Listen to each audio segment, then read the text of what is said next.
episode of Speakers of Heidelin is made possible by our generous patrons. Special thanks to our supreme and master speakers, Omeji Cat Comet, Erisu Yamakawa, Alex Franco AV, Winebow Brood, Psyche, Azuta Starbreeze, Cletus Oreo, Nina Grimsdaughter, Lily Black, Bob Cece, Mikto Rapentau, Edwin, Anethus Moonscar, Pamela Isley, Elenriel Maximus, Codrith Novelist, Mira Miri, Celesta Notrell, Lazy Boy, A Wild Sarah, Luke Osborne, Pandalu Storm Arrow, Tex, Kylin, Arthur Law, Beridan Derard, Psypup, Spencer Christmas, Noy Fafnir, Celine DeLune, Wubster Wolf, Severa, Circa Barrakiel, AJ Brainswordson, Kazran, Vendustia, Edward Allond, Gregorium, Ryark Forbear, Pizza Pockets, Leighton the House, Tony, Arcadia Lunashine, and Paris.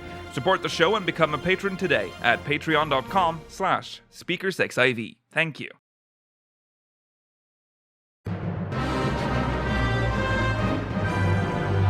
This is Speakers of Heidelin.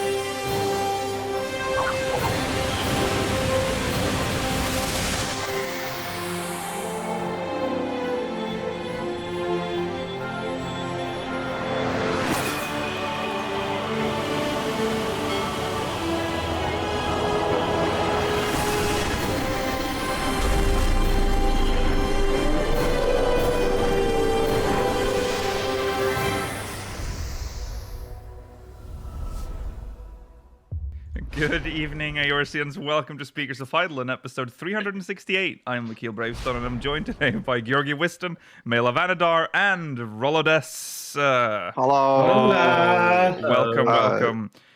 Chat and speakers, you're all looking very kawaii today. You are looking very kawaii today. It is September 16th, 2023, and today we are a little. I don't know. I don't think it is spicy, but it'll sound spicy when I say what we are going to discuss today. But we're going to look at the 6.5 website. That's not the spicy bit. That's just a thing that's happening. 6.5 website updated. There's some interesting stuff in there, but an article was recently released. A few weeks ago now, about Dawntrail and potential ties or worries about colonialism, the theme of colonialism. Yeah, it's just in time for Hispanic Heritage Month. Yeah. So we're going to read that, and then we'll talk about it. And then, of course, we'll be reading MogMail, speakersxiv.com/MogMail, and stay tuned for the post-show. We'll be answering questions from the Syndicate. Also, getting pretty darn close to the end of my Immortal. Very sad. It'll be very sad day. What's going to replace it? We're coming. Shiny Pokemon to list or whatever it was. Oh my God! All of yes, No, it was just Yukio ranking them. I have to rank them and name them. A lot of them are. A lot of the green ones are bad. Also, the names that I come up with, they'll be canon for the ranking, just so you know. Just so you all know, so you. Oh, because I'll have you know I know the names. Don't worry. Okay. Yeah. We'll get to that. But we are actually in My Immortal coming to a point where that infamous post is appears about the true nature of the post. Hold your horses. I'm teasing Mela. This is how you get people in. So stay tuned. I'm on Mela's so worried about being spoiled. Is that this is one of the greatest stories I've ever experienced. So make sure you catch that in the post show. All right. Well, let's jump into recent events then and see what else has happened this week.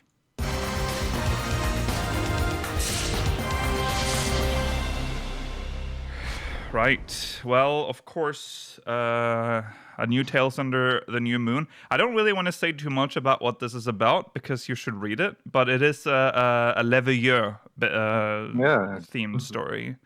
Good to see that dog. Yeah. Mentions of a lot of people we know in this story as well. So that is it. That's a perfect way to end or cap off this series. A lot of dead people.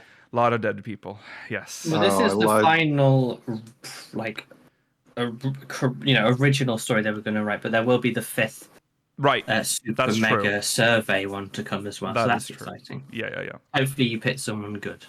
Yeah. Now go read them, and We haven't really decided exactly when we're going to come back to it, but or to review them, but maybe next week. But we'll see. Depends on how much happens, during the week. But there you go. Go read it if you like these kinds of stories, and especially if you like the Levieux. All right. Oh boy. Oh, I love it. I love this song. New optional item on the Final Fantasy XIV online store. It is the Lady Iceheart attire. Yes. I remember wearing this after I completed Brave Flux in A Realm Reborn. Yeah, this was... This is a miss. This is a big miss. This is a miss. Yeah. This is a very blatant cash-in. What is the price, real quick? £7.44. 12. All right. Yeah, around $12, I think, US. All right. Is it? Yeah. Is the price? This doesn't come with a hairstyle. No, it doesn't come with a hairstyle. Is the price comparable to the the original Scion outfits that they put on the Mog Station? Because this is essentially the same tier of outfit. I would say, I guess they're priced the same tier, but original ones. Yeah, the ones they had back in 2.0, back when their gear consisted entirely of stuff that you could actually and Orion Chain. wear. Yeah. Yeah, they were £4.60, so it's more expensive than them. Yeah. Interesting. Minfilius was £8.63 because it had breast enhancement physics. Minfilius is unique. Yeah, that's ass cleavage too. This is expensive. It's adjusted for inflation, which you can't blame them for. Right. I mean, Volo, they remembered your favorite character. Yeah, she's bad. Yeah, they fucking dug up her grave. They monetized her death. Finally, we're getting. I saw that Mr. Krabs meme of him. Will I desecrate this grave just to make $1? Yes, I will. I also saw. I mean, people have made glamours that already pretty much looks exactly like this for free in the game. So yeah, some of the pieces are pretty much one, like the thigh boots, and I think the skirt. I think the and hand, possibly the gloves the arm, are just one for one. Yeah, they already exist in the game. I think the body piece is the only one that's like slightly different from something available in game. Yeah, and then it's very similar to the Battle Mage gear. Yeah, it has the little bits. I know this comes in one piece. No, this is 4 pieces. 4 pieces. Oh, sorry. The son I'm about to say it comes in one piece. I mean, it's the same price as it though. The Gaia attire set is one piece. Yeah. $12 as well, and is entirely unique. Yeah, but you can't mix and match. Also, I mean, if you could mix and match, the Gaia one would have been decent. You cannot dye this gear at all. Really? So that's a shame. Yeah, which great. It's not a good choice. $12, please. And you don't even get the hairstyle. That would be the thing to get for this. It's too long. Oh yeah, it's too long. It's too long. It would be so clippy. Yeah.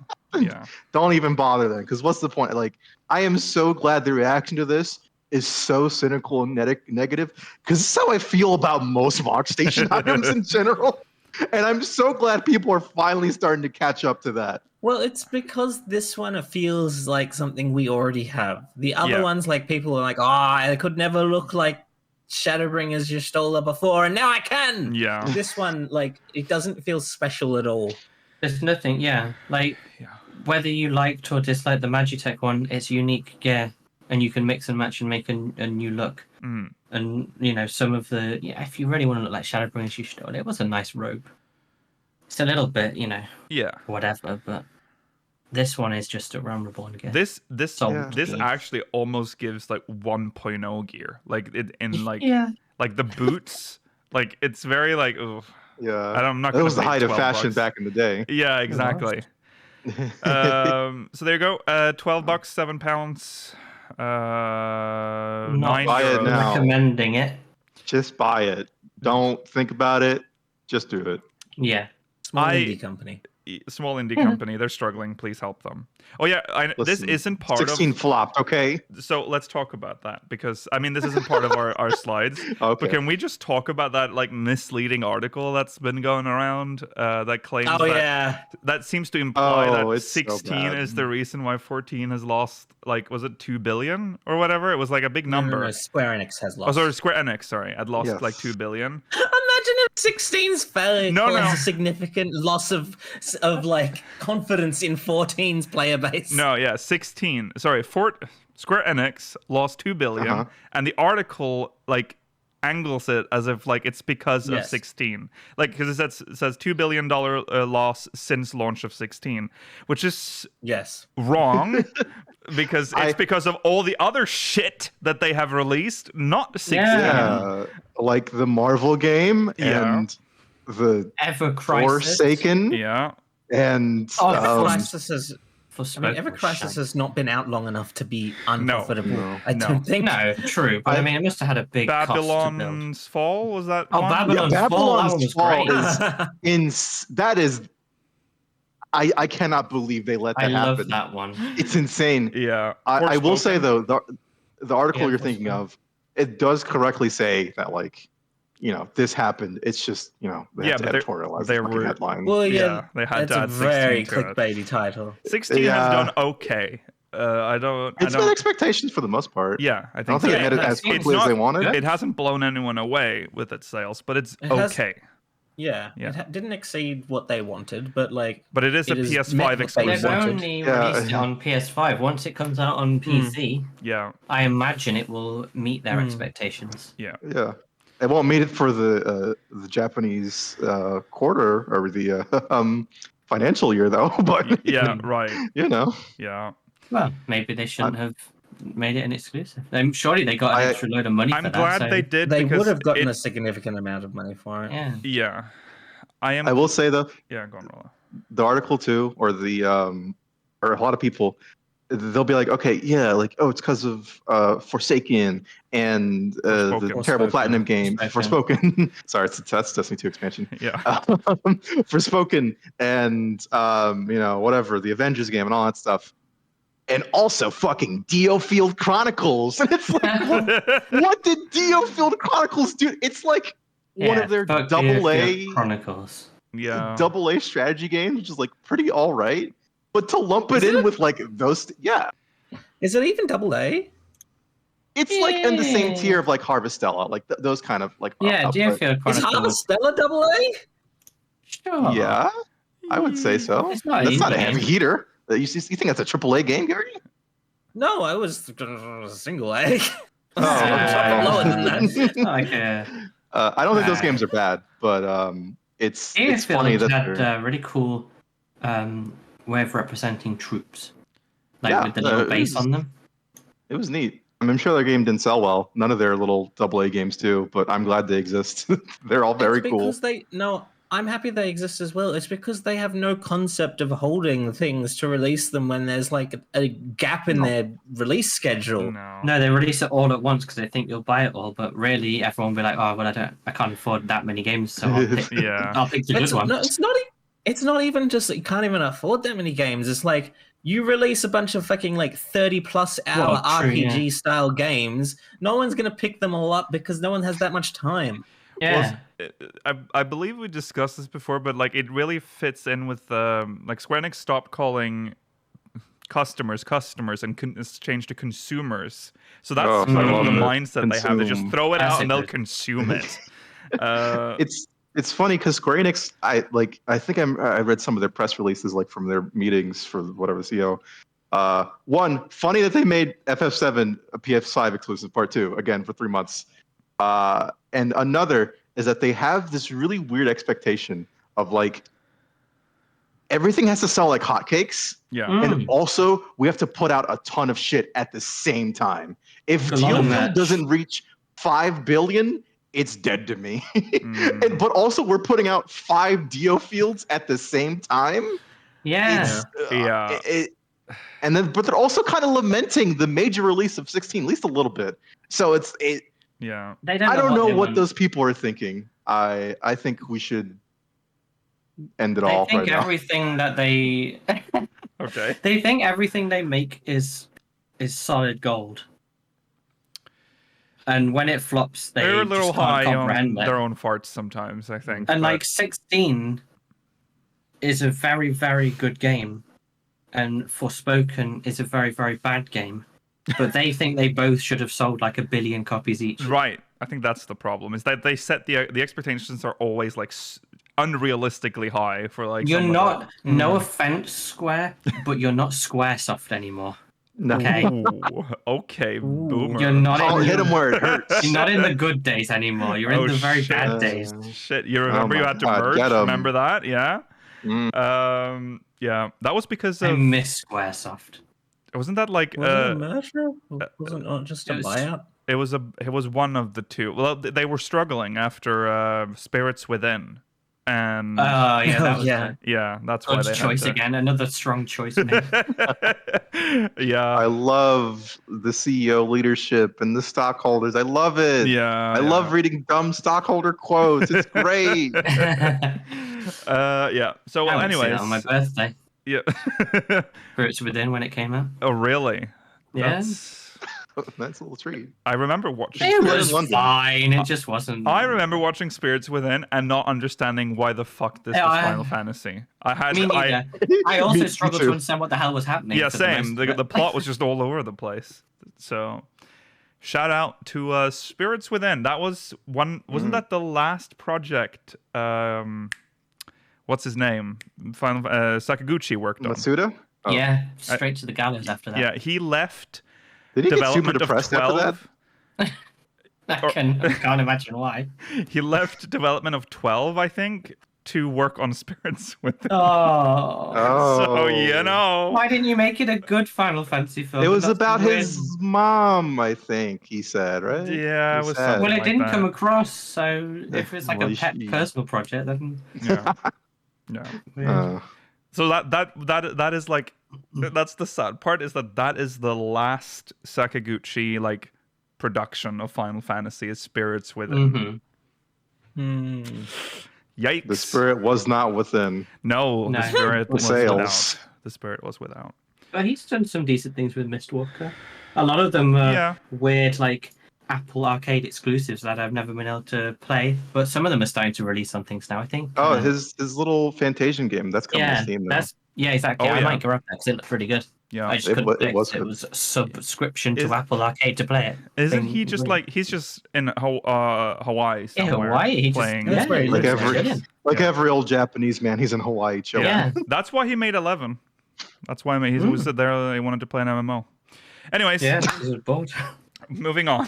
What a tangent. Yeah, we Don't got buy this lost. item, by the way. No. Don't buy this I'll item. come to your house. Don't. Do what You you want can with your money. you can do what Yeah. you want with your money, but if you want to save some money, you can look up just any glamour for Ysayle, and you'll see that you don't really need this. Mhm. Okay, the 6.5 website has been updated again. This time with more significant updates than last time. Yay. So we have to go and have a little look. No longer just a list. No, it is. It has pictures and everything. Look at all these. There's a green dot on all of them except for home. So that bodes well for us. All right. First, we have the main scenario quest teaser with Zero and Green. Yay, we're so back. Yeah. Oh, it's going to be a bad story, but We're that's so fine. back. Probably Nabatharang on the second one, or Yeah, for somewhere sure. around. Oh yeah, a very significant spot for Reen. So Yeah, that's and it looks like they're in this. Yeah, they're definitely it's in right there. next to where they get in this sand skipper thing to go to the flood. Oh yeah, is that where it is? How are we going to get there? She can't drive. Only Gaia can drive. With Zero can drive Zero as well. can drive. Yeah. Zero was born knowing how to I see drive. no evidence they have cars in those many, many years ago before it became the She Void. has- That's She has the true. warrior spirit Yeah. of NASCAR. Zero is Gaia. Yeah. There's there is a little blurb. The Warrior of Light's victory over Golbez proved hollow, for it did nothing to stop the awakening of, and I'm sorry I still have to say it like this, Zeromus. Its strength was beyond reckoning, clad in darkness, nigh impenetrable. Indeed, naught save resplendent light could pierce such a tenebrous veil. And so the Warrior of Light, the Warrior of Light, seeks aid from their allies in the first. Wow. Yeah, really doesn't say anything, Cool. but I you mean, know. I'm glad Reen's here. I hope Gaia is here too. Yeah. How do you get 0 to the first? That's the biggest question. I feel like out of all of the current characters, she would have the easiest time of just kind of shoomping her way over there. You know what I mean? Soul siphoning thing where we put them in a little bottle. Yeah. Put her in a little bottle. Fair. A little glass jar. It's a bit annoying. I mean, I think at this point they're just going to say, travel but to the first is just easy now for anyone. Yeah. We can go. Yeah, or Ysayle could figure out the stuff, I guess. Yeah. She's still working on that, so. Because, I mean, we only pulled 0 from the void to our world via an actual void gate. Yeah. And void gates seem to only go between the source and the void. We got the little boy from the roll quest. Oh yeah, cool. Yeah, but as if he's going to be relevant. Well, no, I'm not saying he is. I'm just saying that it's possible for void gates to maybe to open there too. Though I just think it's not as common. Right. Oh, you mean from the roll quest? Yeah. Can I also say that the timings for the slides? I think I say this every time, but 3 seconds is too fast. Take it in quicker, old man. Oh, yeah. Come on. Yeah. I mean, I just make them bigger. The modern ADH brain has to go through this quicker. It's set to zoomer, the speed. So, okay. Yeah, that's whatever, right? It's really the next picture. Whoops. That is everything for me in this whole patch website. Okay, we'll get to it. Here we go. Just don't mind me. I was trying to silently change the date below. All right. Right. So myths of the realm.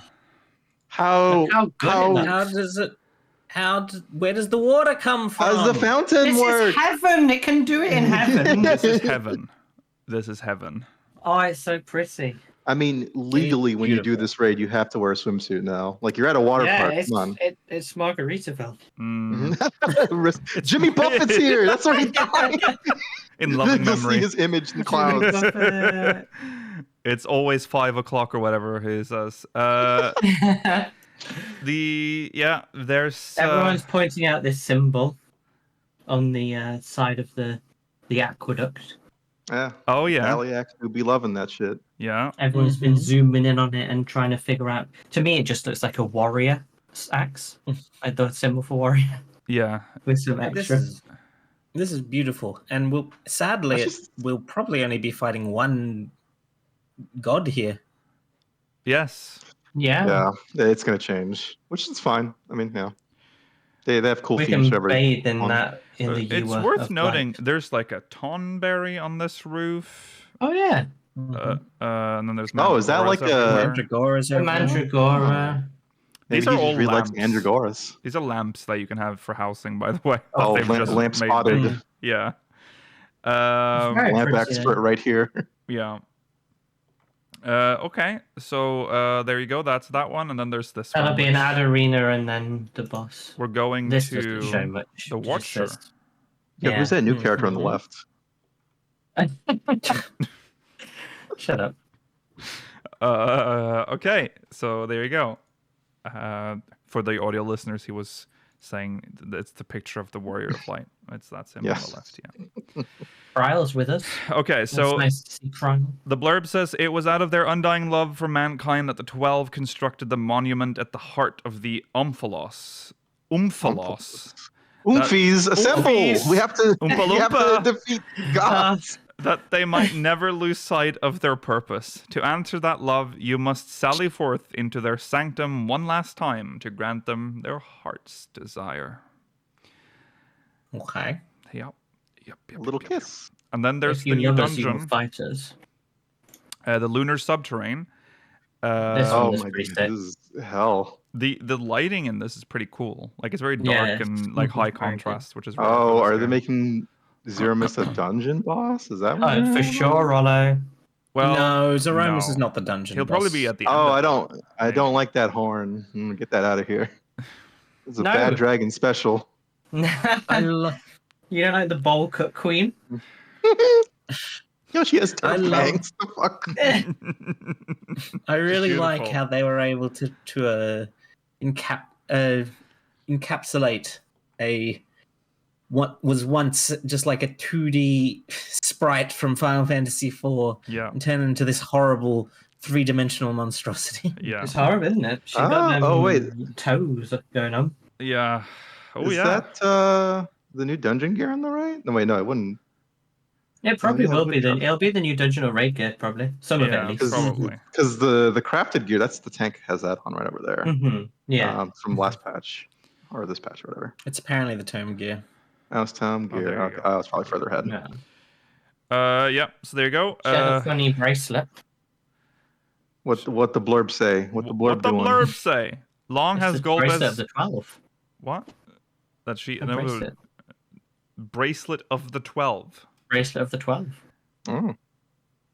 Are there 12 circles in there? I'm not going to count, but to my eye, it looks like it might have more. There would be more than 12. It looks like it has 14. Yeah. Let's see. Well, for each shard, then the maybe bracelet it's shards. maybe maybe it knows about all the shards. Right. Yeah. Long has Golbez guarded the location of his domain, a solemn sanctuary wherein he conspired to break the barrier between worlds. It is here, within the recesses of the 13th moon, Zeromus bides its time, gathering the strength that will see Golbez's plan to fruition. But what else could he be guarding in this subterranean labyrinth? What secrets might be laid bare by those willing to brave its abyssal depths?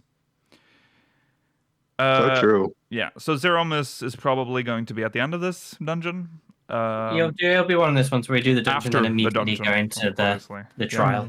It's weird that we have to go through this, though, because last time Zeromus was just there in the fissure. Yeah. Now we're going to go through the whole dungeon. How do you guys feel that this is going to be like the dungeon to grind until until 7.0? I don't think there's going to be any need to grind.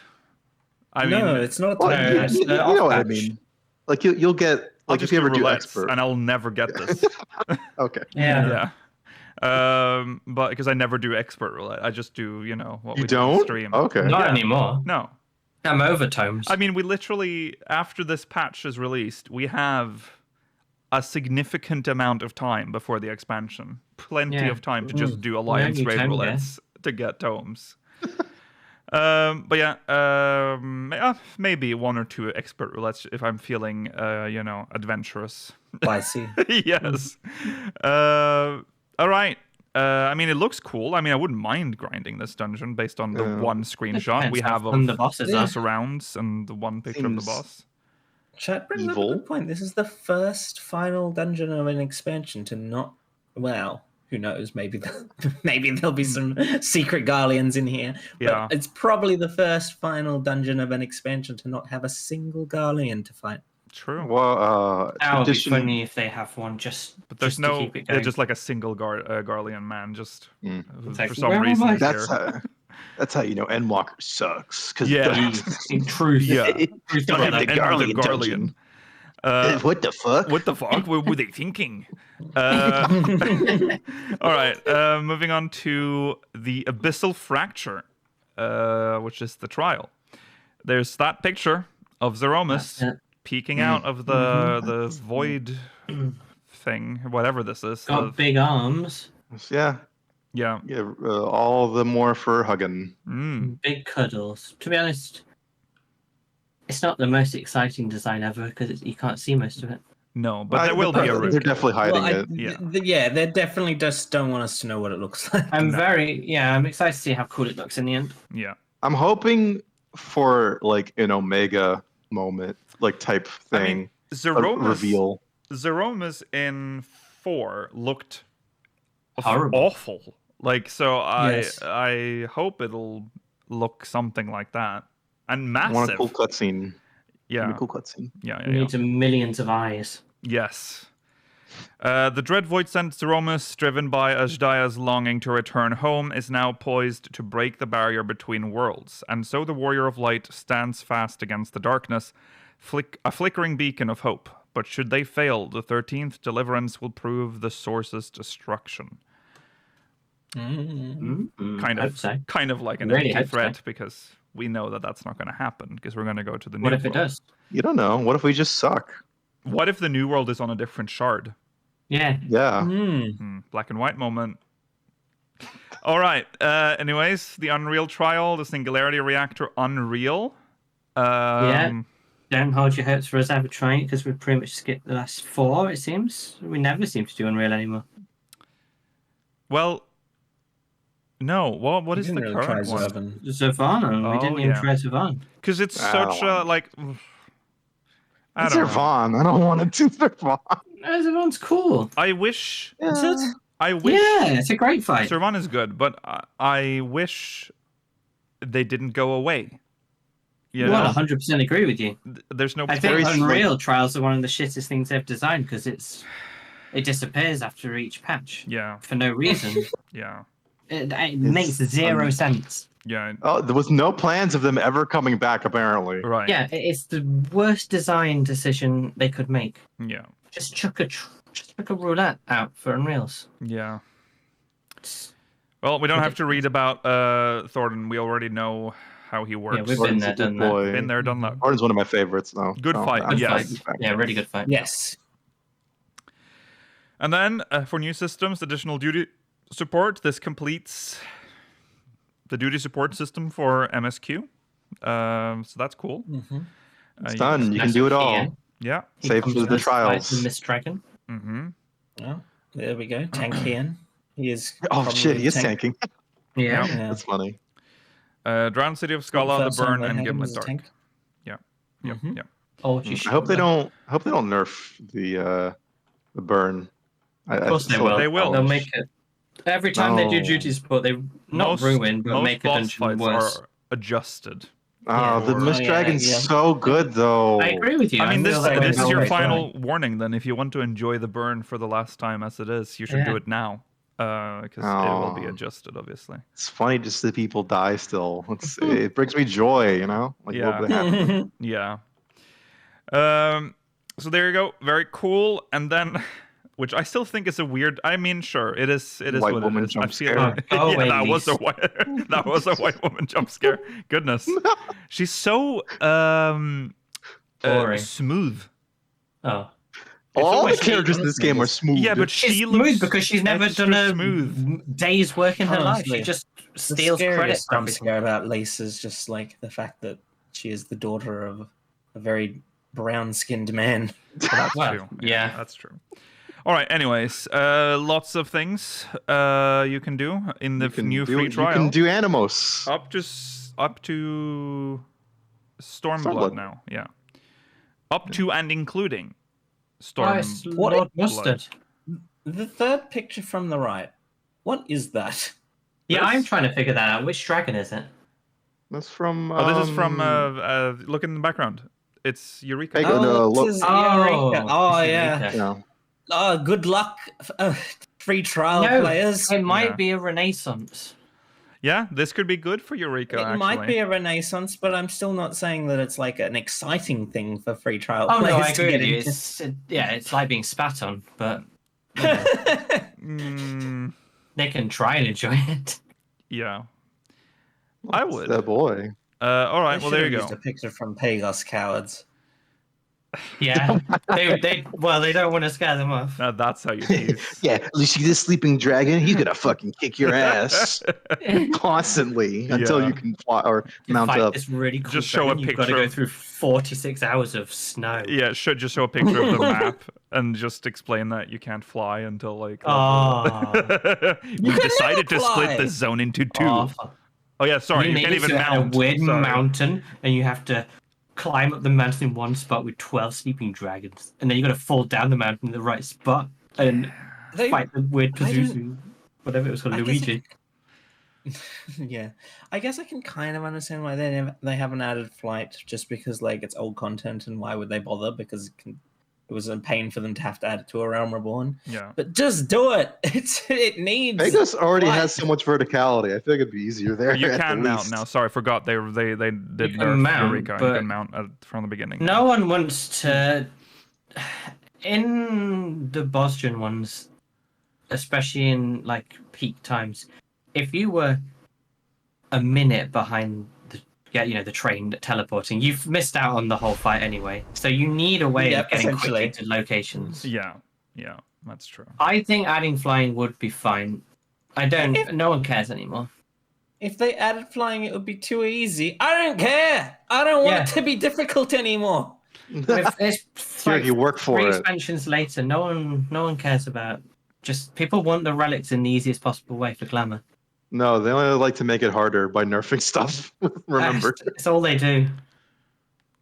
Mount speed now 10% while in Eureka.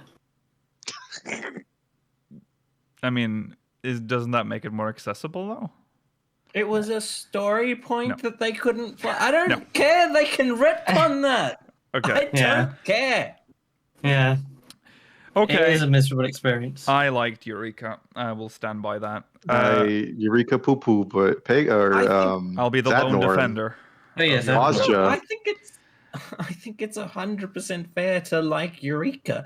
I just think that the fact that you still can't fly, especially in Pagos, is ridiculous. It's part of the. To me, it's just part of the difficulty curve. You have to be punished. Or difficulty, just period. That's just It's how not. it is. I don't care. It's not difficult.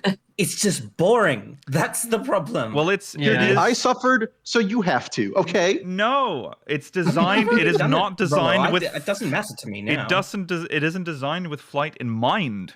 I mean, it's not. It's purposefully done this way. It's designed to take as long as possible and to punish you as much as possible. It's like doing a relic, which but is it how doesn't relics were done in the old anymore. days. Time versus skill.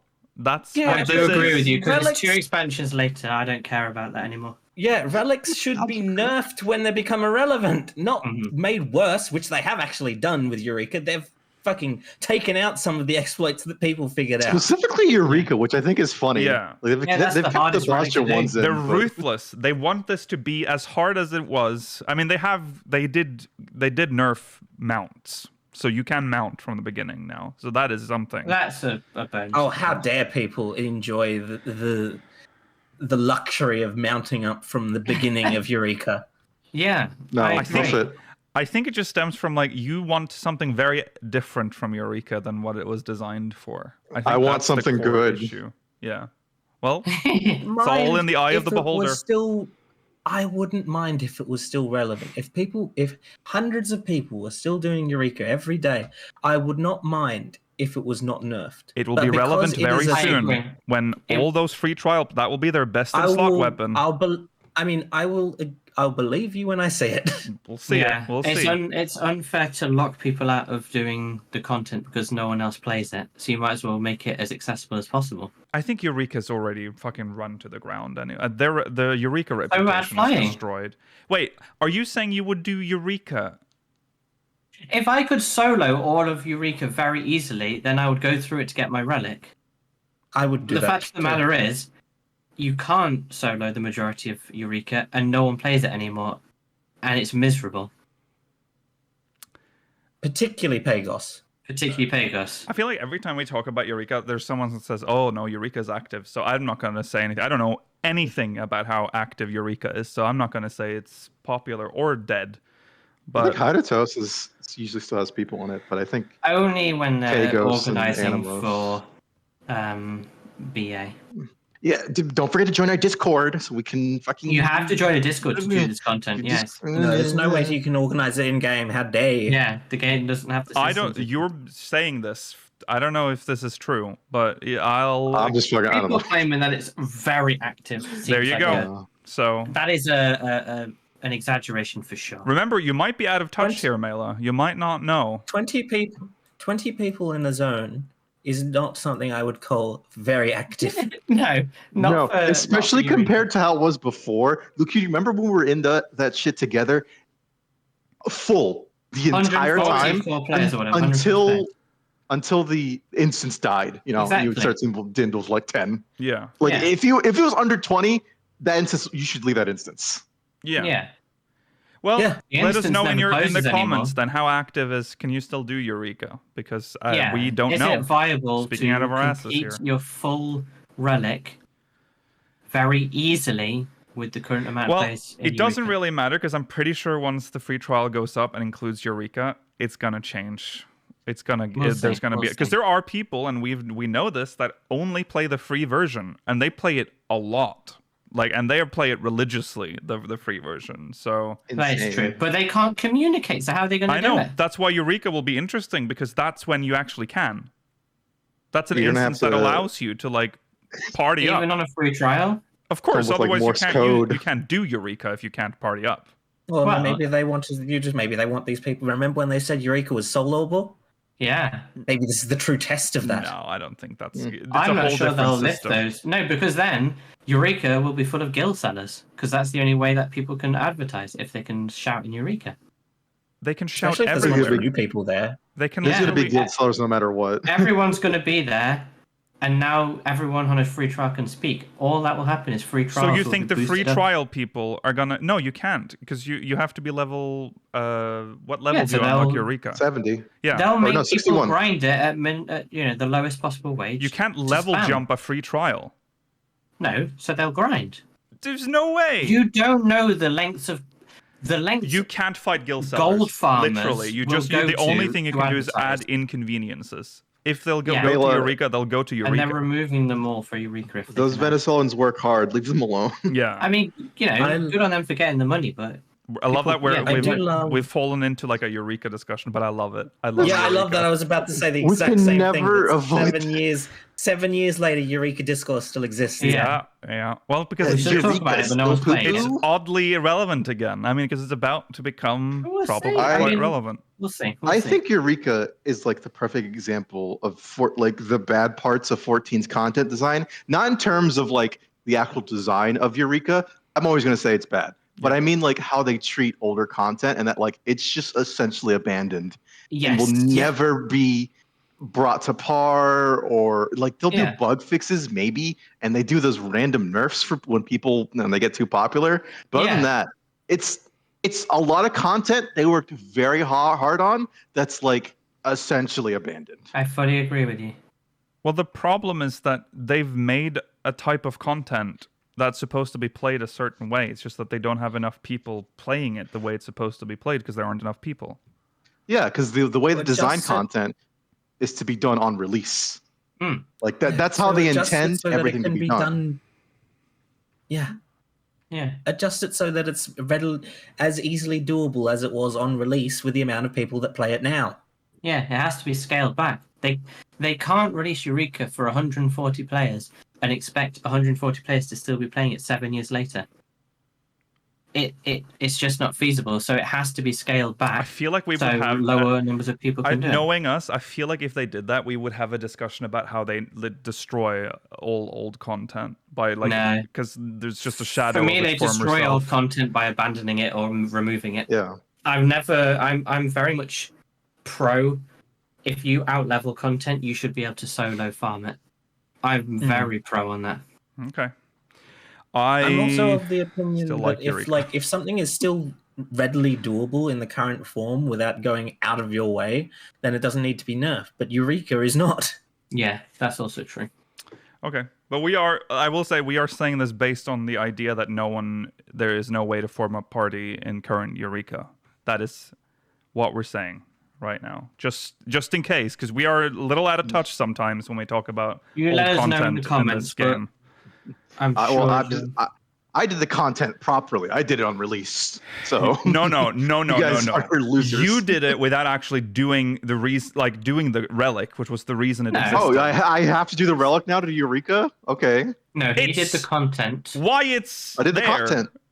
It's why it's there. No, it was a multifaceted piece of content. It had a relic and it had the leveling story side of it. Yeah, but leveling in Eureka was an equally painful experience as grinding for a relic.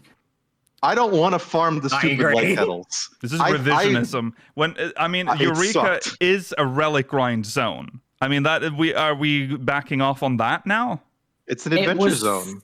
it was a new content. It was groundbreaking for the game, and it was the apparatus for the relic. So why would you want it nerfed so you can just race through it and get nothing at the end? You want the story. The story. You either want the story or you want the relic, or both. The story's pretty good.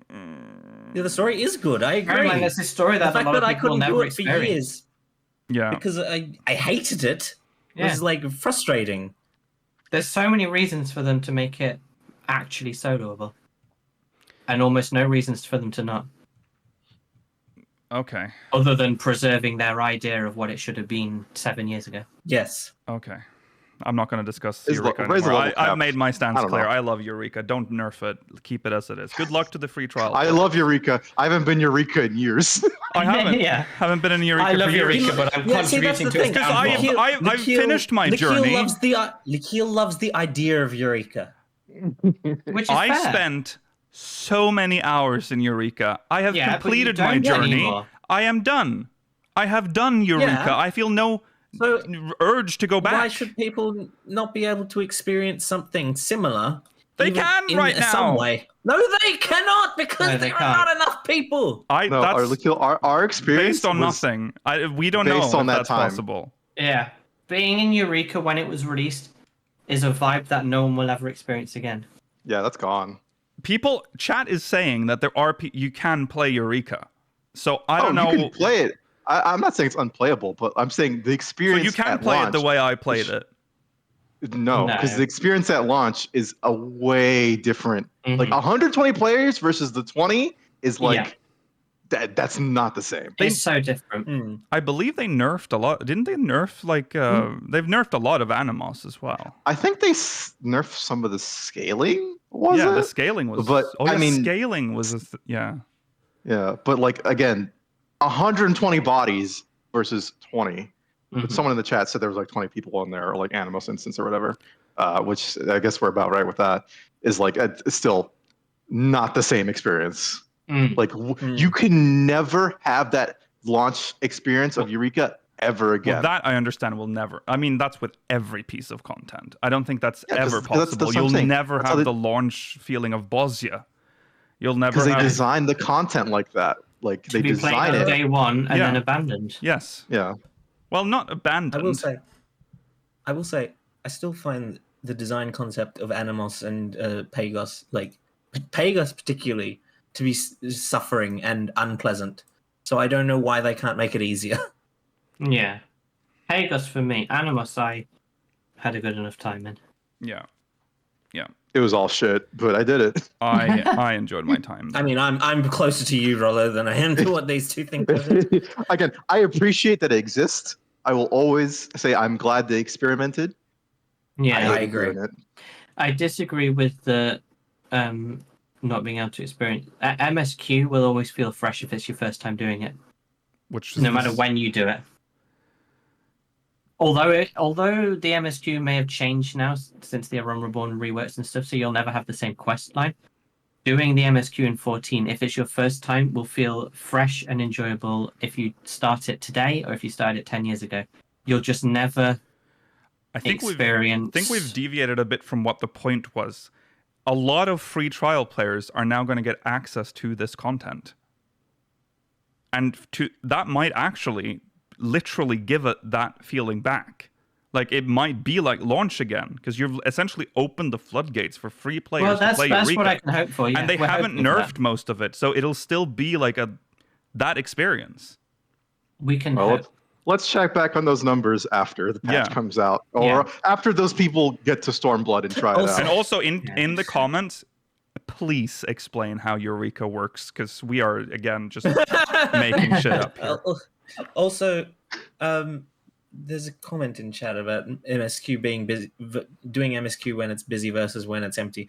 But doing MSQ when there are less people around. Yeah, I do that sometimes too. Yeah. All I'm saying with the launch stuff is that like it's Eureka and Bosnia are intended for like that early launch, like the first couple months of that thing being out, like that's the intended experience of like having a lot of people doing it, a lot of people in there. and then it just kind of falls to the wayside as time goes on. With MSQ, like, yeah, you can do that whenever. Eureka, it's always gonna be the same. No matter what. Eureka lasted a very long time. I will say that. It did last a long time. It and possibly lasted less. So the more they've done that content, the worse it's got. It seems. Or the more fun it's got. Discard and Restoration, like that. Like it's crazy that's in the state that's in. Well, I think Ishgard Restoration is still fine because new players. Well, new players will still come too, and I feel like maybe they don't add anything to the store anymore, like the vouchers vendor anymore. But no, they don't add anything new to it. I would say that the thing I like about Ishgard Restoration is it's still doable in its current form. That is particularly soloable. Mm-hmm. I also think a lot of people, it seems, have not played that many MMOs where they think, like, for an example, the launch day of Wrath of the Lich King was an experience, was a vibe. Everyone was cheering each other on. They were like, oh my god, we're going to Northrend. They were all on the airship. It was amazing. In 14, it's a huge crowd of players silently in a cutscene around an NPC. That's not you're not experiencing being with other people when you're all silently standing around an NPC in a cutscene.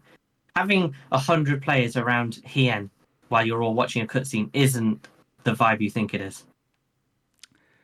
No.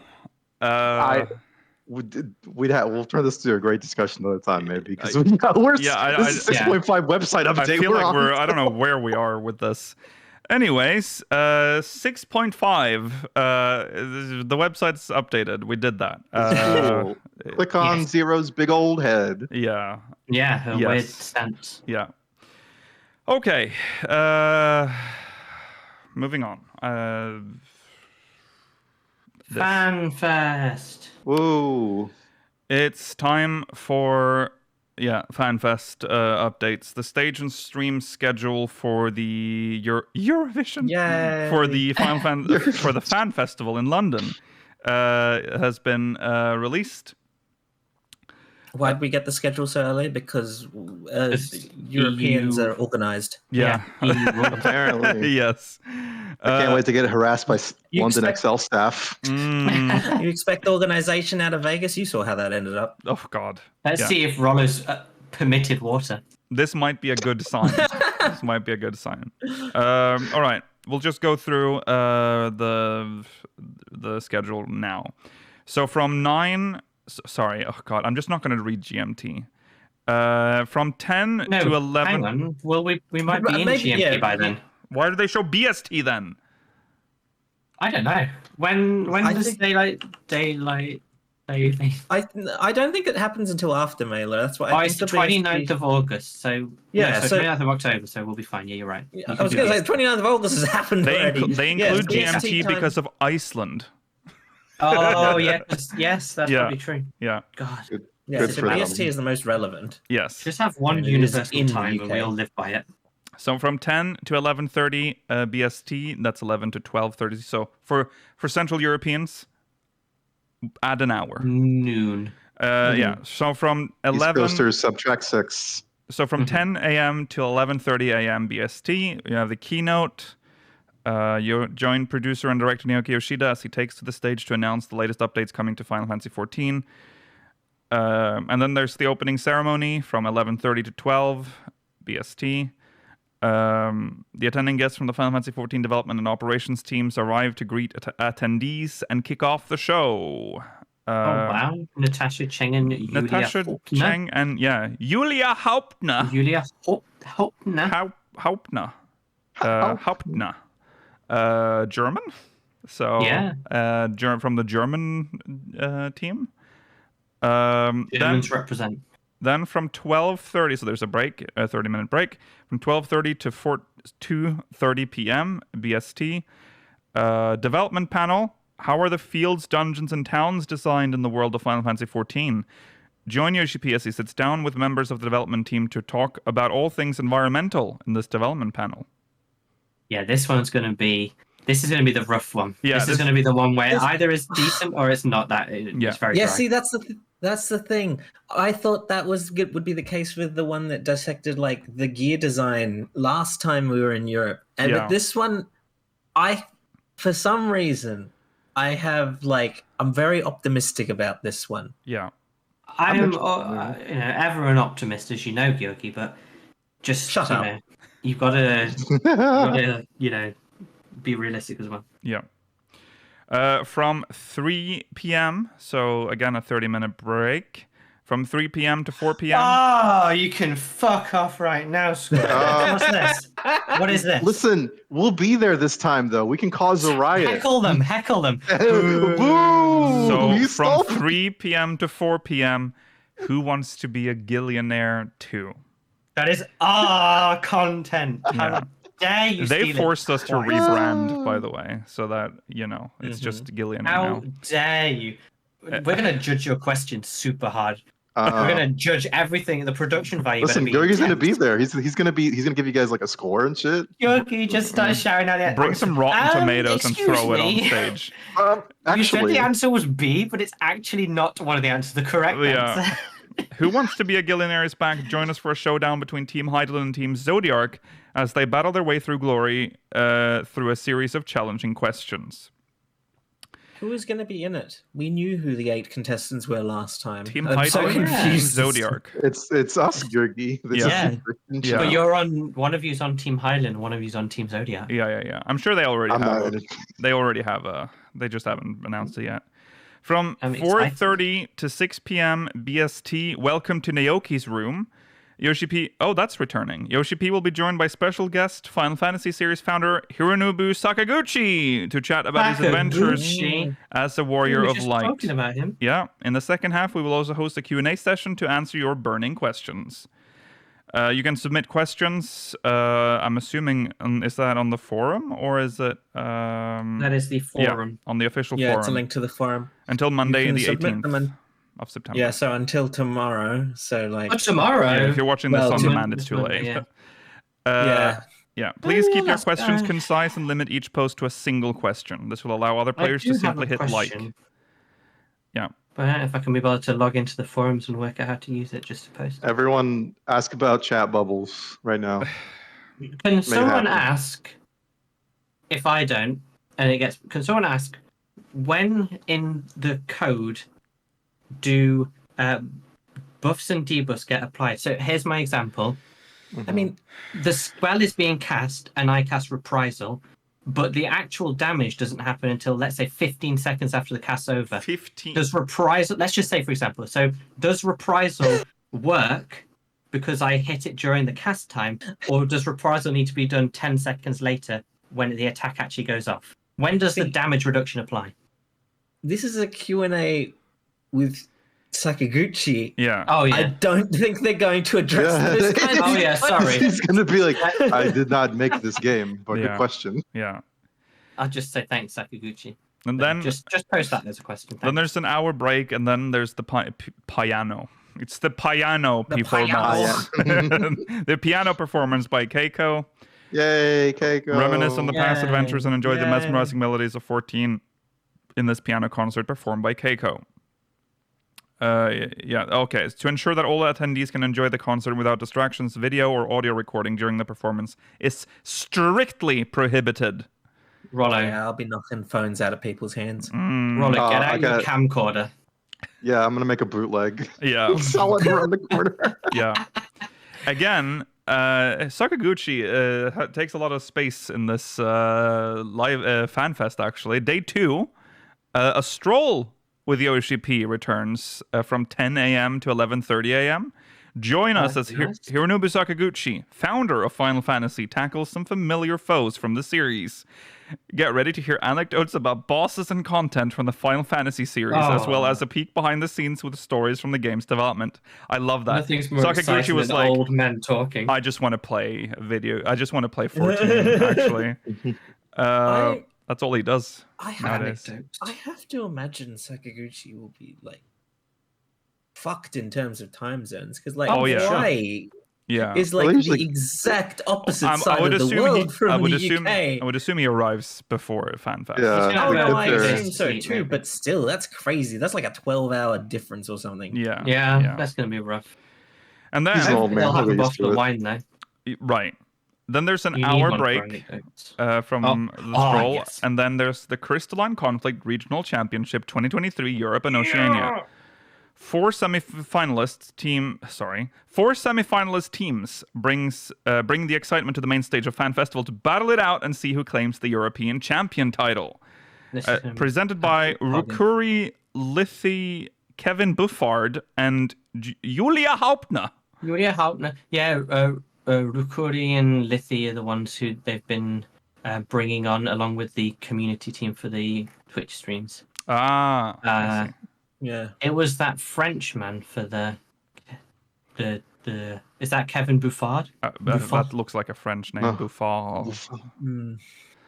But yeah, It's the Duty Commence guys, right? I like those. Yeah, I think so. They're cool. That's going to be exciting for you guys. I don't know if Rollo will be interested. I don't think I'll be there in person to watch this. I feel like it will be more fun to watch this when I get home and watch the VOD of you guys covering it, to be honest. Yeah. I'll play it by ear. I might try and be there.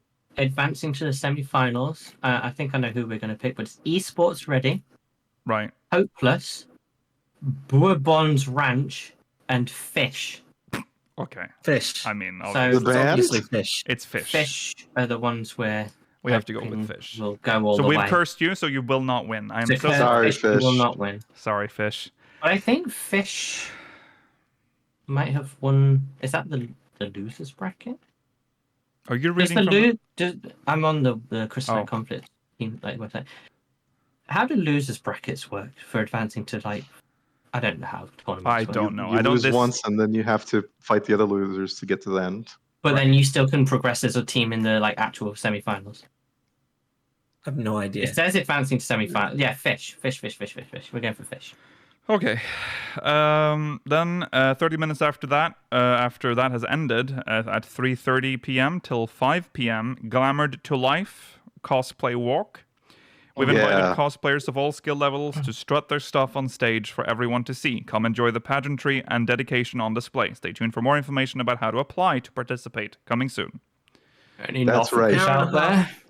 Look forward to me and Georgi's cosplay of Nald Thal. We'll be swapping. Oh, that sounds fun. That'll be fun. We'll rotate on each other. Like I'll hold him by the legs. Oh, that sounds great. Yeah. And the other one has to walk on their hands when they're upside down. That'd be great. That would be great. I'm looking for. I love the cosplay watch. Yeah. Although it always is very awkward to watch, but It is awkward. Was the previous cosplay walk at the American Fan Fest only an hour long, or am I misremembering? Because I feel like this is longer. Yeah, I do. I was gonna an hour and a ask half that. for this one. Yeah, This is an hour and a half. I'm pretty sure it was just an hour last time. Well, this is. Yeah, that's what I thought. I think they just have They've learned. Try more to find time out. and space to do. It wasn't enough. cosplay. It was 1 hour. Yeah. Yeah. Well, there you go. It Okay. did feel rushed. So Yes. Yeah. And then a 30-minute break again, and then from 5:30 to 6 p.m. It's just half an hour. Cheering choice. Get ready to make some noise for the cheering choice game. Show your unwavering support and vote for your favorite answers to some not so serious 14-related questions, either by cheering at the show or voting on live stream. what's that? I'm That not sounds quite weird. sure. So I think mysterious. It's like the little Q&A or the little trivia thing that had an NA, I think. Oh, I liked that. yeah, where there was a right. That was They had fun. the error. They had the error in Don't worry one of the about Yeah. questions. Hopefully, Gillionaire will be just as bad. Now, Gillionaire was completely pre-recorded That was last time they did it. yes. Oh. Probably is this time as well. I mean, imagine how much more professional Gillionaire would be if we did the That was, pre-recorded. I mean, true. that is the question that was asked immediately after we'd done the the return of Gillionaire. Why are we doing it live? There's no reason for it. I mean, there isn't. We have to run it with like a 10-minute delay. So There's no audience interaction. There is no anyway, so audience you might as well interaction. premiere it. Yeah, maybe we should just. We don't have an Ask the Audience a lifeline like No. actual Millionaire. Yeah, I agree. No. We can workshop that. Okay, and then to round it off, an hour after the cheering choice is from 7 p.m. to 8 p.m. The Primals live in concert. Jam out to exhilarating tracks and relive your moments of triumph in this explosive live performance by everyone's favorite Final Fantasy XIV band, the Primals. So there you go. That's it. Rollo, beat up Georgi. When the mosh pit forms, just start beating on Georgi. Yeah. Oh yeah. Push him around. We're open up the fucking pit. We're gonna be in. Yeah. Yeah. Yeah. So there you go. That is Fan Festival 2023 London. I'm excited for this one. I think the schedule looks even better than the NA one.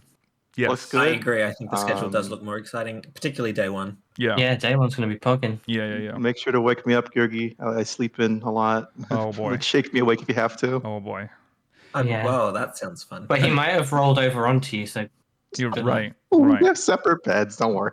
yeah, he might have climbed into bed with you and rolled onto you. We have one.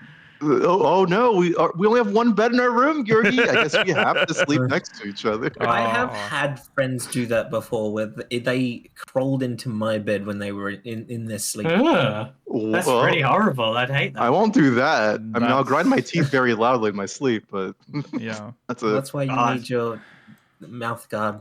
Yeah, you need your multiple rubber in your mouth, really.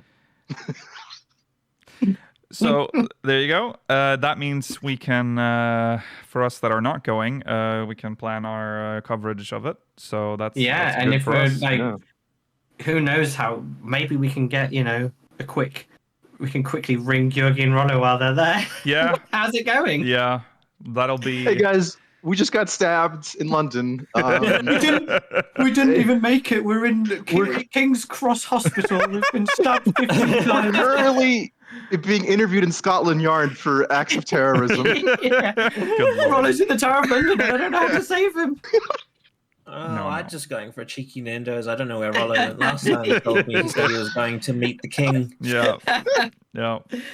Okay. Well, there you go. That is that. Let's squeeze in a MogMail then, shall we? Squeeze it in. Squeeze it, baby. Punch. Shut up!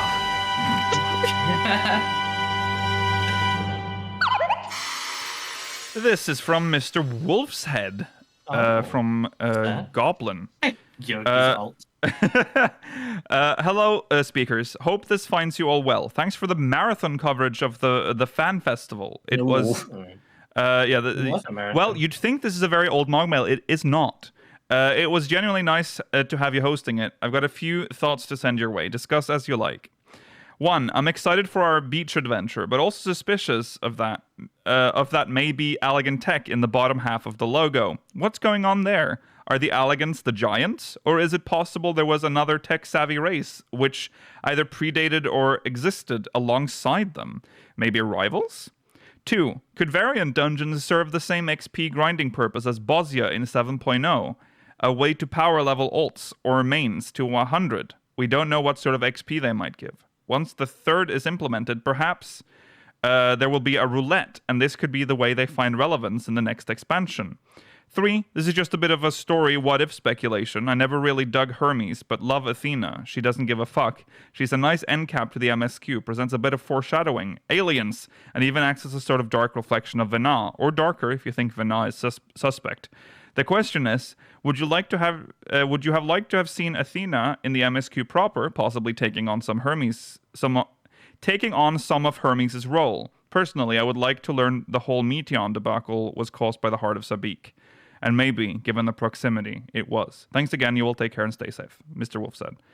Lot. Okay. This is a lot. Well, just one question at a time. I'll start with the first one. One. Yeah, I mean, that is interesting because, again, we know very little about this continent. So we don't... I just don't know what the logo is still. It's very it's like Endwalker. We talked about this. Like, it's giving the Endwalker vibe. It's meaningless. Yeah. Kind of looks like a spaceship or a floating island or something. Yeah. I don't think... We're very knowledgeable for the most part of... well, not really, but the history of this world. The Allegans were a very long time ago in terms of since the creation or whatever, since the first era. And they seem to be the only people who took over the whole world, including the New World. Yeah. So if there's anything related to the old races, it will be Allegan tech. I will say, so it says at the bottom of the logo. I feel like it's been so long since I've seen the logo that It has like little blue tendril kind of things coming down, but it could just be roots or something. Oh yeah, that part. Yeah. There's like because the top part we all know that's the. It looks like the city. You know that is. Yeah, and it's got the rainbow thing above it, but it's the blue part at the bottom right of the logo that we're talking about. Yeah, that looks like some sort of ship. It's like a clean sweep, and then it's got these blue lines coming out, kind of like the Void Arc or something, but more streamlined. Yes. Maybe it's just showing the dark roots at the heart of Mamulja society. Yeah, because that we know that the yellow part. I need to get the logo on screen. I mean, I'm kind of hoping, Rollo, that it's still like Ronkins. That like somehow they have some sort of connection. I'd be down with that. I'd be like, yeah, sure. We got our source Ronkins. What's their deal? Oh my god. I'm just tired of Elegans. I'm sorry. It's not even necessarily source Ronkins, as Ronkins were able to get between multiple shards. They discovered the secret shard travel. Yeah. Okay, so here's the logo, and this is the part we're talking about, the blue part. Yeah. But now that I'm looking at it closer, actually, it does just look like it's a blue color added to the whatever this is, which is just the city, I guess, just buildings. It's not the best. But what are the tendrils at the bottom then? Like this is kind of weird. Maybe it's doing a bit of a callback to the original logo with like the weapon wheel kind of thing. Maybe. Or like I don't know. I think this is the second worst logo. I think Endwalker's the worst logo they've ever done for this game. You really? I just think it's too meaningless. Well, A Realm Reborn's is amazing because of the warriors, like the different classes all in a ring.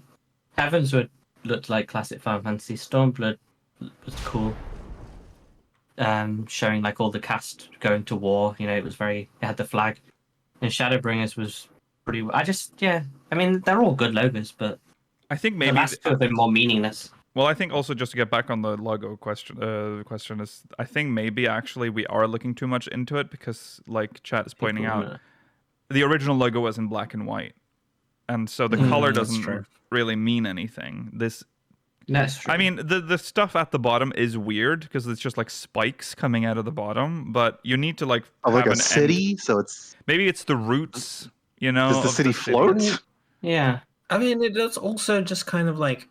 It's kind of the logo just has like to end somewhere. The Amano aesthetic. Yeah. Sometimes he does just weird things in the logo. Like the Shadowbringers one, the sword just tails off, and the bottom of the warrior tails off. Yeah. The Heavenswood one.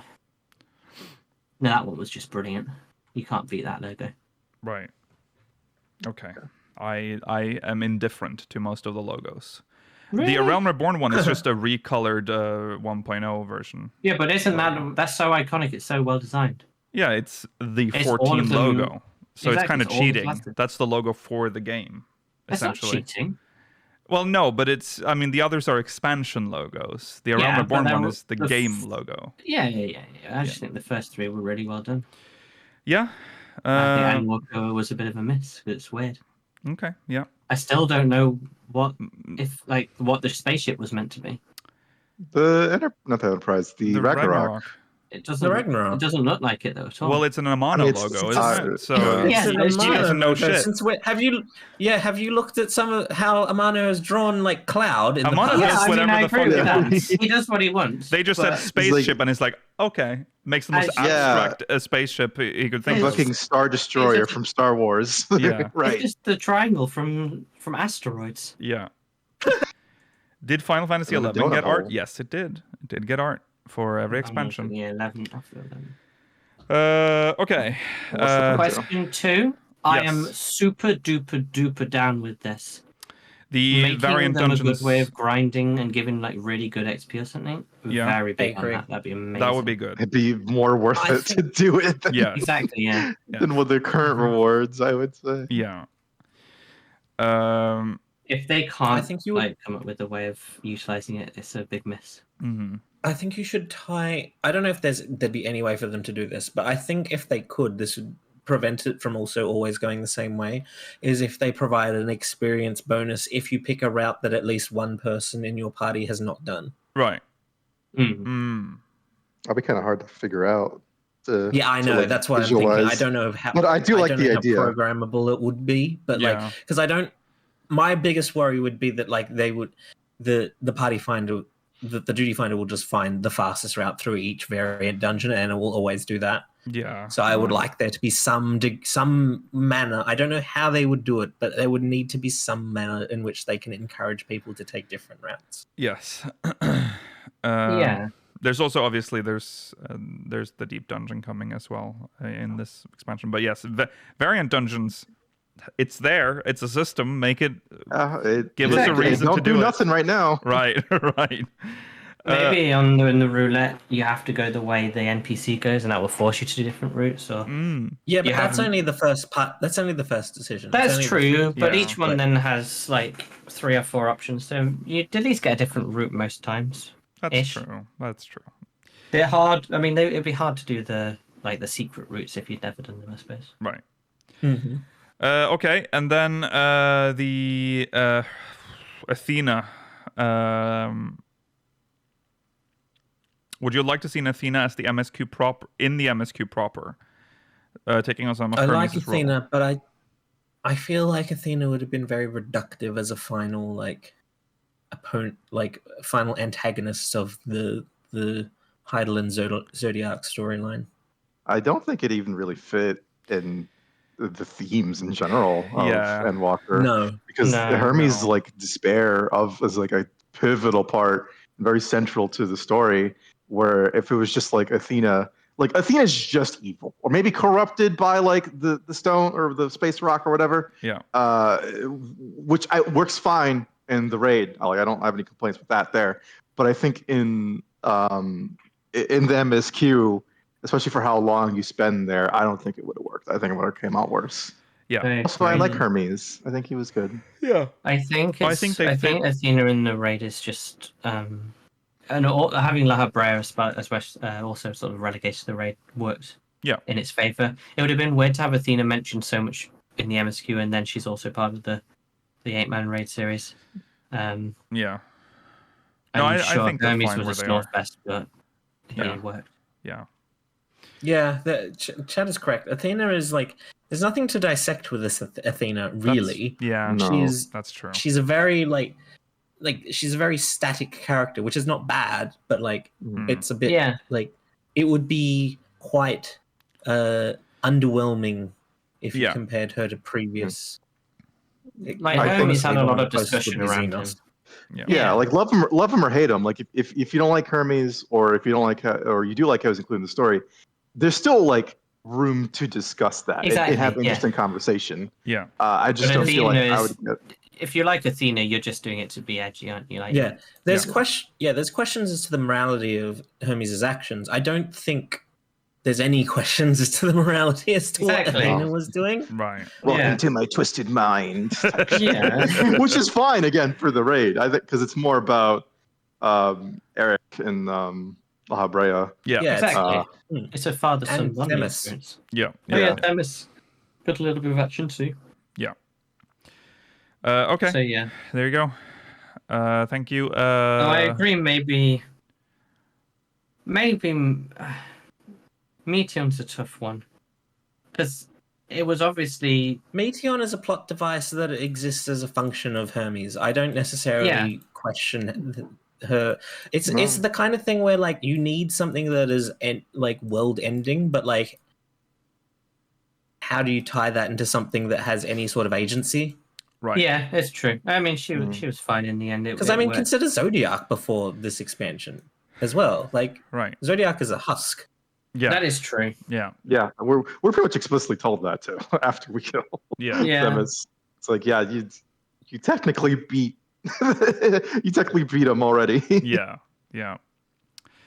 Okay, well, thank you, Mr. Wolfsaid. That's all we have time for. We need to move on to our main story. You can send in more MogMail, speakersofvita.com/MogMail. We'll get to it eventually. All right. Time for the clickbait. Time to talk about colonialism. Yeah. During Hispanic Heritage Month. I'm so sorry. Well, on Rosh Hashanah too. Right. My God. Let's just. Well, we're just ticking all. Let's just make this very clear. We're reading. This is based on an article. We are not raising this question. This is a question I immediately knew was never going to be raised by me because we know. We'll get to the discussion. All right. Here's the article. This is written by Alex Bryan, who's a teaching associate at the University of Nottingham. So, he's got credentials. Final Fantasy XIV fans fear the game's new colonial storyline.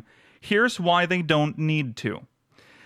The popular online role-playing game Final Fantasy XIV will be taking its players to the New World when its 5th content expansion, Dawntrail, is released next summer. More than a passing reference to the age of European exploration, it is set on a new continent known as Tural, which draws historical and cultural inspirations from pre-Columbian Latin America and civilizations such as the Aztec, Inca, and Maya. The game's producer, Naoki Yoshida, announced the expansion at the end of July 2023 during an official fan festival. He explained that the story will begin with playable characters being invited to the New World. There they will oversee a contest over the throne of, Tuliolal. Yeah, it is. Yeah, I did it. A major city in the region. The journey to Tural is portrayed in the announcement trailer as a well-earned exotic vacation for players after the apocalyptic events of the game's last expansion, Endwalker. While some Latin American players are excited to see their historical culture represented in the game, other players have expressed concern about the colonial role their player character might play in the story. Now, I just have to... This is my first, okay, so when people do this, they're like, but some people say, and then they show the source, the tweet, it has 2 likes. I just want to point this out as we go along. I'm just someone's saying. opinion. That's all. Someone's opinion. This is not like a big movement. One fan responded by analyzing the way in which they claim indigenous culture has already been poorly represented in the game. They claim that the game's producer, Square Enix, have a really awful track record that doesn't bode well for Dawntrail. These concerns... You can speak directly to that. Right, that's true. Yes. These concerns about the way in which Latin American history and culture will be reflected in the game are understandable.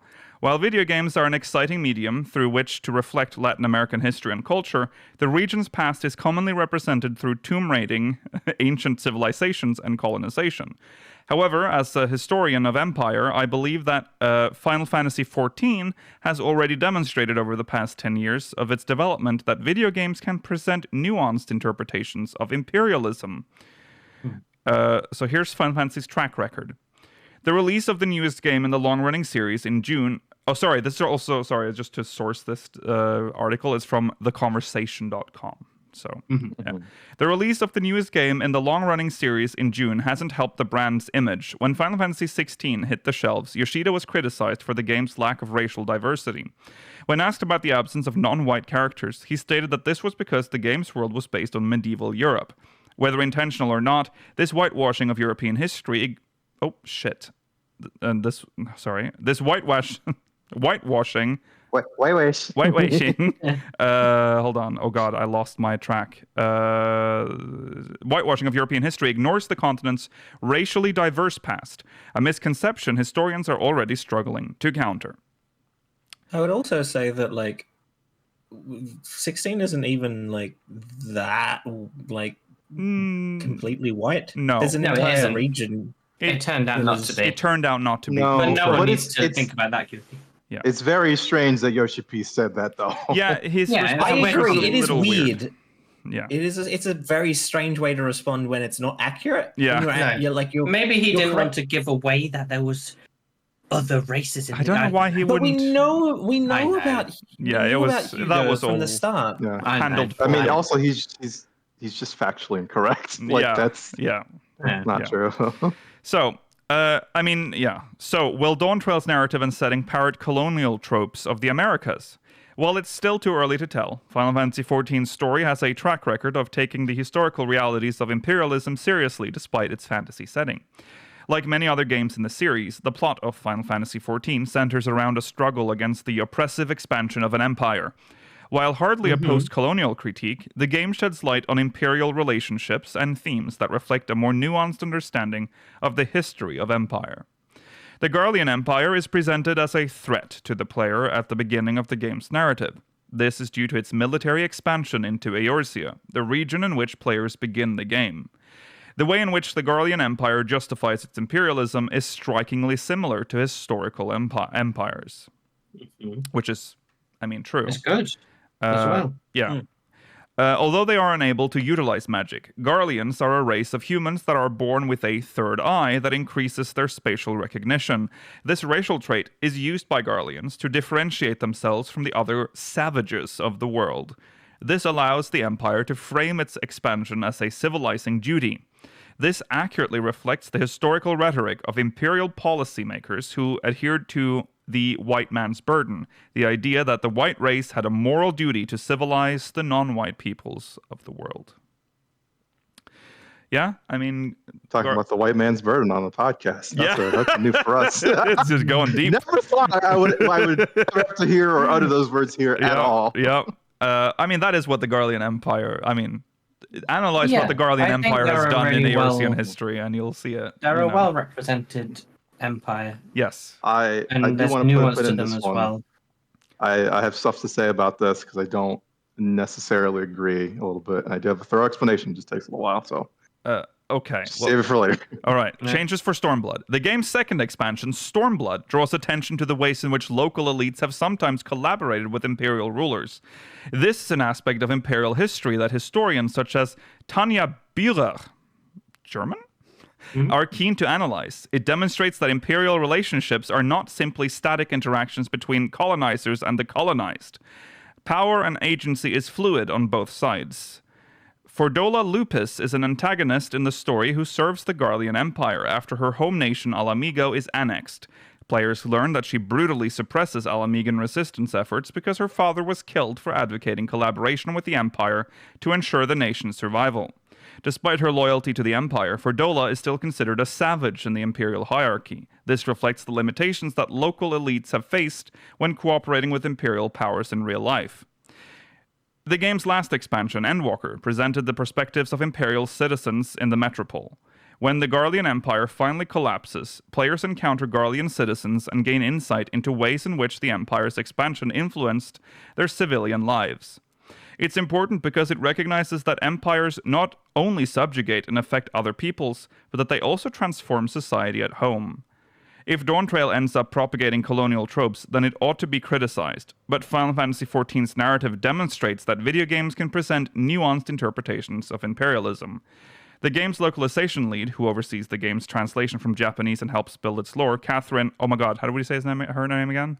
Quinar. Yeah, it was just straight up Quinar. Yeah. Offered players hope on the second day of the fan festival when she explained that, quote, when we do draw on real-life cultures and languages, we want to develop an understanding and a respect for those cultures, unquote. She said that the team was aware of its past failings and promised that, quote, we are really working on it for Dawntrail. End of article. Done. I agree with the comments for the most part in some respects about the Garlean Empire. But I also think now that they have been more or less dissolved, they were the only people in the world I would imagine would have an interest in taking over parts of the New World. But they had to take Eorzea first. They first and foremost wanted Eorzea. Yeah. There was also already evidence of Ul'dan interests, at least economically, taking control of northern the northern Talal. Part of Talal. Some of the parts of the Blue Mage quest kind of go into that. It actually, I'll say the end of the Blue Mage quest does kind of make it a bit better, but in the portrayal a little bit. But they're definitely at the start. It's very much like we want to exploit, colonial exploitation, like that kind of stuff. That's what they're essentially going for with like a trade company kind of thing. But I think, but let's just make it clear: Eorzea has no colonies in the New World. yeah, because there's already No. a civilization there that they don't want to fuck with. Also, They because it's too trade with, difficult but to they get don't. there. Yeah. yeah. So Yes. the thing I wanted to get back to is that mostly about the portrayal of the like Garland Empire. This might sound extremely disjointed, but please just trust me. I am going somewhere with it, and just as a frame of reference, so I might people have to know reel you I'm, in sometimes if this is going too off the cuff. But all right, let's go.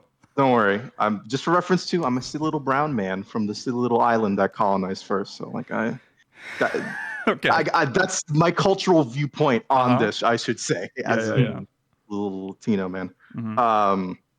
So when he talks about the imperial parts and how 14 portrays it a bit better, he kind of just seems to focus on some of the lighter aspects because the imperial storytelling and all that kind of stuff involves like racism and colorism, which is an aspect 14 is not particularly good at. I would say it still kind of gets a fail for me on that. But another thing too is that colorism doesn't even exist in Eorzea or Heideland. I don't think.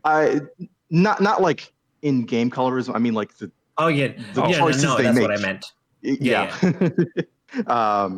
But they're when it comes to the Garleans, the way they write about the Garleans and from their perspective, it reminds me a lot of the way that Americans write about like their like imperial stuff. Like I don't know if you guys have ever seen the movie Full Metal Jacket, which talks about it's a Vietnam War movie, right? And the perspective of that is like, oh my God, this terrible war, the poor American soldier. Like he suffered in in this foreign land, but it's a good movie, whatever. But I'm just saying like that's the perspective that I think from like a Japanese perspective they're writing about the Garleans from as well too, which I don't think they really nail the landing with. I think when they write about them, it feels too like, oh, they're just people, like if they didn't know any better, or like, oh, look, their government's gone. It's not there. If you compare it to like a story, like a viewpoint of someone who has been like colonized from like storytelling, an example being that, the Indian movie RRR. Yes. It's like semi-historical British Raj stuff, whatever.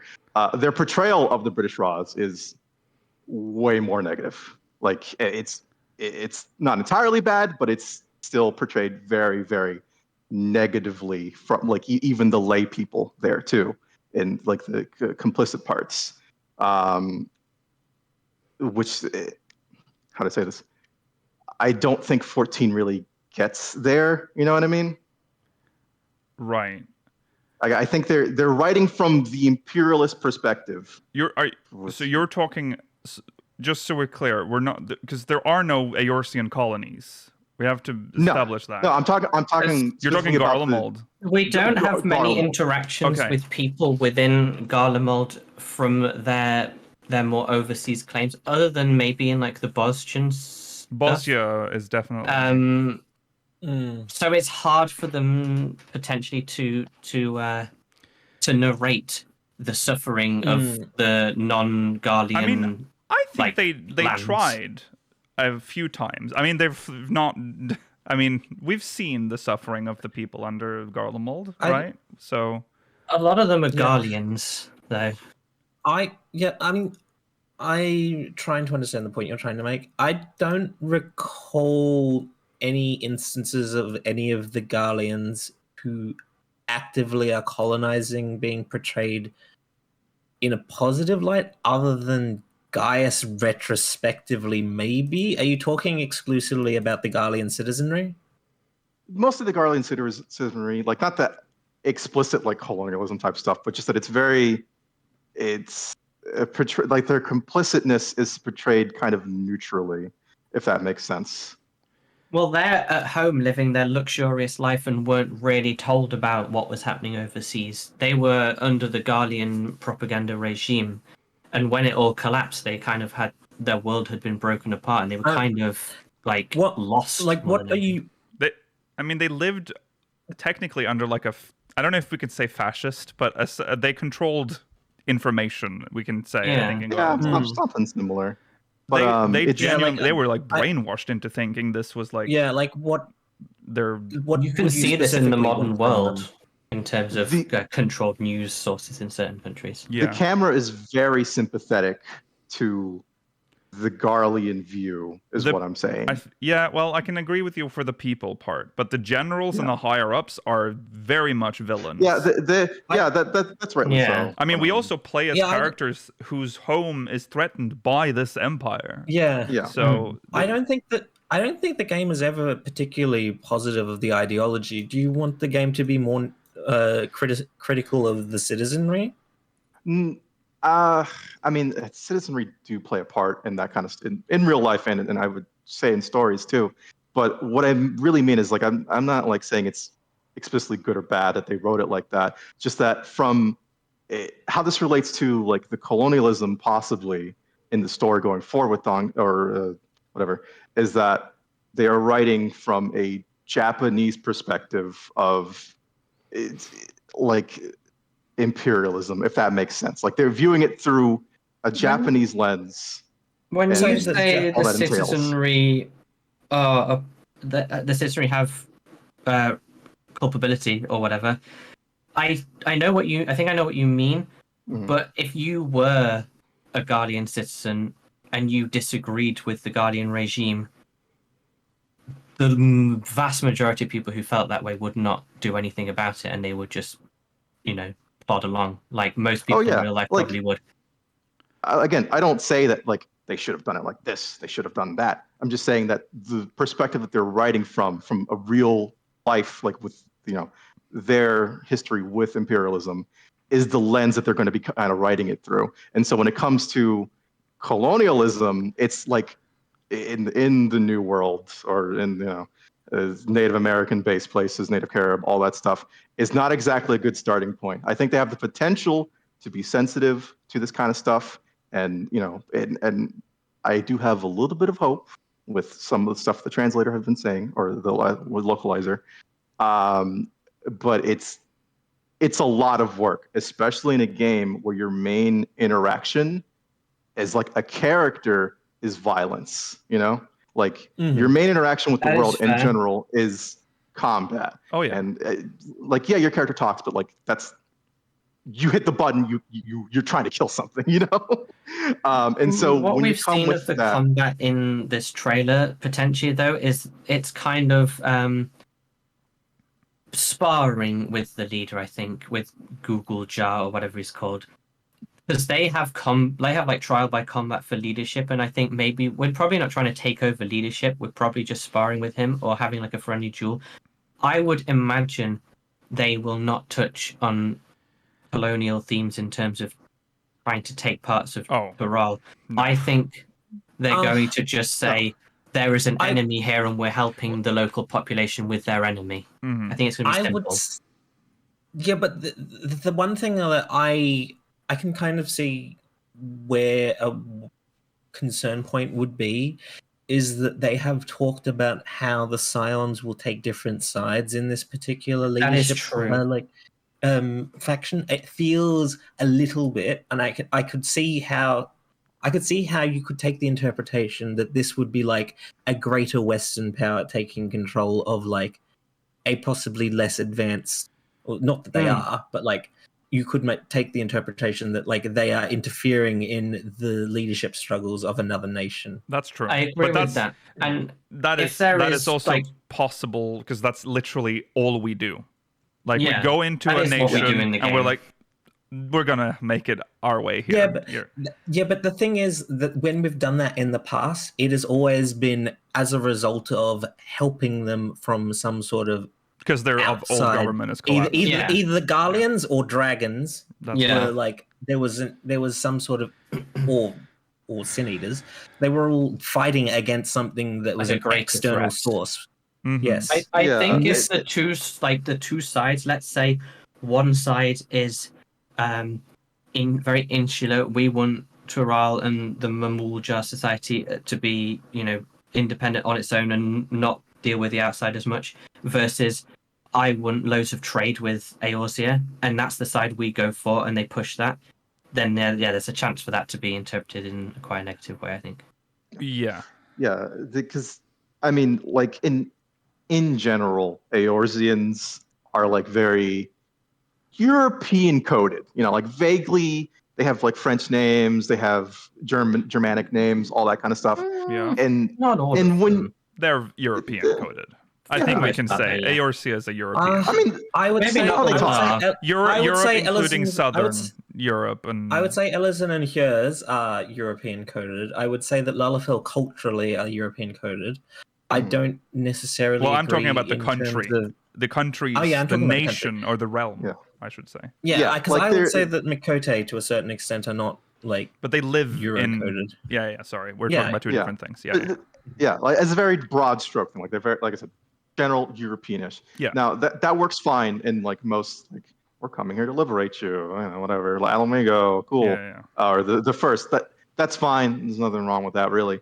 But then when you kind of put it next to like, well, these people are like Native American coded, or like Native Carib, or Native South American, Central American, that's where it starts feeling kind of icky, and it falls into the white man's burden thing. I'm surprised they didn't mention that in the article, because that like kind of is a common white man's burden trope of like, we have the European or whatever have to come and fix this I will for say them. they have made something very clear. We are going on holiday, so Well, also we are being invited. we have been invited as well. We are not. We're not going over there to solve the problem. We're going over there to. So there's a lot of assumptions that have been made, even though they've made a lot of effort to tell us exactly why we're here and what we're doing. And I think that's because they knew there was going to be stuff like this. First of all, so let's just some key points. There are no colonies from Eorzea, or there are no plans from Europe. From Europe, I almost said Europe. I mean, it basically is from Eorzea. We are being invited there. We're not going there on some weird mission. We're actually just going on holiday. Yeah, and the person in power. The person is in power. Yeah, they will do their society how they want to do their society. Yeah, and also I don't think they would even try to like, open that can of worms of like 100%. Because the alternative would to never have any of this represented in the game at all, to avoid it completely. Yeah, and that would be very boring. Yeah. Oh yeah, I mean, I would rather they try and fail, which I kind of think they might err a bit more to the failing side, unfortunately. I think this is going to be based on the 11 world, Artergon, which is an already established culture in Final Fantasy 11, and I think that's how they're going to save this. It's going to be, they've already done it in 11. I think, but they weren't kind of like Native American, weren't they? No, see that I was going to say that's the thing that I find that again, that is the part that. But we haven't seen any of that attire in any of the any of the trailers, so maybe they're trying to like walk that back. So who knows? I don't know. Yeah, I mean, like I said, I'm hopeful that they do it right, and I think the recent statements they've said gives me more hope. I still don't think they have exactly a very good track record, unfortunately. I mean, you can just look at the was it the Sami thing like that? Right, but that was an attire. They already went with the Native American one. They've already crossed that line before. Yeah, that so that was real bad. They've already done that, and they didn't learn anything. And then they did the Sami one, so they did that part. They don't care about apparently. But like I want them to succeed too. Like obviously, I think you don't get to see a lot of these cultures portrayed in media in general. I think sometimes an outside perspective on this stuff is cool, like seeing how a different country or nation kind of views these. It's just that it's a lot of work to not fall into common tropes, common like portrayals. It's very, very difficult. Usually for good portrayals, it's best to like consult with, people that are historians or like local people who are really good at, sharing the culture and telling you, hey, don't fall in this, like calling it the New World, already a bad step, which I'm glad they already walked back. Yeah. Because that already had like a ton of baggage coming with it too. It is still, they're probably still going to call it the New World in the game. I mean, Eorzeans will still refer to that. They will. But I mean, they specifically had a character from Toral that says you call it the New World. Yeah. So that's still going to be in the game, which it's just a weird. Yeah, I agree. That's weird. Calling it the New World because that's literally from our world. I kind of hope that there are people from Toral that call the three great continents the New World. That would be fun if they flip it. That would be kind of funny. I think people just need to we're fine. I think we're good. Yeah. This is a big company that's burned their hands so many times. And last time, let's bring up 16 again. All the questions, it's just Yoshi P stumbling through a question, and then turns out it wasn't actually a problem in the game. He's a game developer at the end of the day. He's not a diplomat, or he says bad things sometimes. Yeah, because he probably has no idea. Also, remember the current story and the lore in the game. There is no precedent for any colonialism to happen in Toral. I also wonder if sometimes there's translation issues. Not that that's a defense, but sometimes maybe there's nuance lost between the English to Japanese and then the Japanese back into English. They'll be insensitive probably in some quest, or maybe in some gear or whatever. But that will happen. But it's not going to be here we go. Let's colonize Toral. I think they're making a concerted effort to add a fusion of various in-game and real-world cultures. I mean, there's other influences in Toral outside of we've seen that as well. Latin American. Yeah. And I think I understand for the most part, yeah, go on. That, it just feels like they've obviously made some quite big slip-ups, especially with they should have spoken to the Sami Parliament or the Sami Council and the New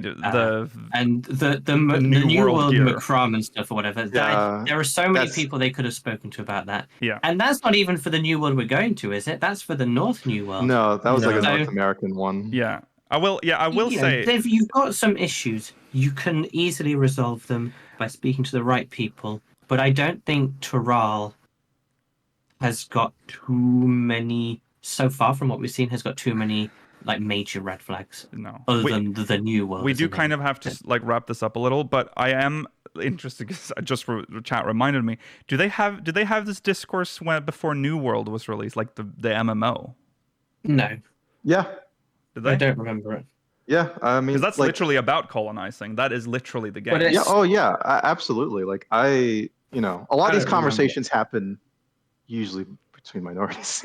Okay. I was gonna say it's the kind of thing that might not necessarily get to because that's literally the game. That's an Amazon game. Yeah, that was not received particularly, especially again in a game where your interaction is mostly violence and calling the New World, and you basically look like a fucking Spanish conquistador. But there's it's an empty island though in New World. It's an empty. It is. World. I mean, it's the same with 14.